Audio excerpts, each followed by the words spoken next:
two-way fight sa pagkaalkalde sa Caloocan City.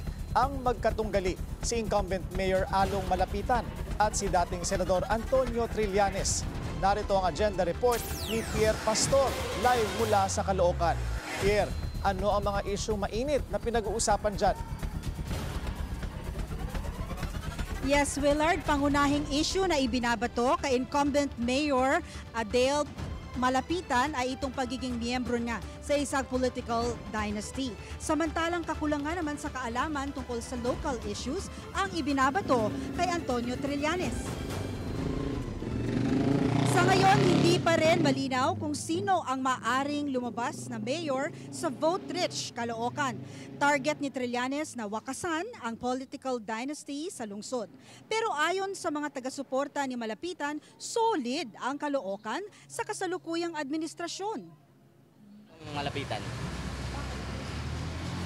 Ay, maraming nagagawa niyang mga gaya ng ospital, tapos mga sa City Hall. Yan, gumanda rin ng Caloocan eh.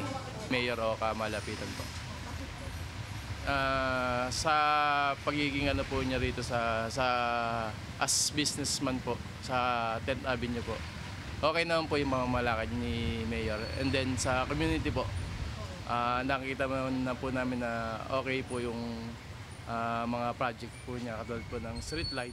Reklamo naman ni Trillanes, dinaan na lang niya sa pagbabahay-bahay ang pamununuyo sa mga botante dahil binabaklas daw ang kanya mga poster at tarpaulin sa mga lansangan. Ganun po ang nagiging sitwasyon.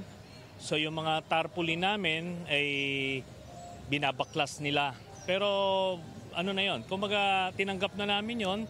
Ganun kasi yung traditional na kalakaran na kampanya nila. So kami, we're approaching every voter directly through leafleting, ayan. So, tsaka nag-house-to-house operations kami. So ako mismo, diretso na. Mula 2013, si Oscar Malapitan ang mayor ng Caloocan City. Matapos ng kanyang 3 termino, naging kongresista siya. Pinalitan siya bilang mayor ng kanyang anak na si Dale na tumatakbo ngayon para sa kanyang ikalawang termino. Ang kapatid niyang si Enteng Malapitan ay tatakbo namang councilor ng 1st District.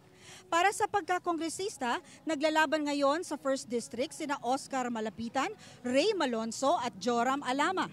Sa 2nd District, si Egay Erice at si Mitch Kahayon Uy. Uncontested naman si Dean Asistio sa 3rd District. Willard, itong Caloocan City ay may 765,000 registered voters. Kaya naman tuwing eleksyon, nililigawan talaga ito maging ng mga national candidate. Willard? Maraming salamat sa iyo, Pierre Pastor, live mula sa Caloocan.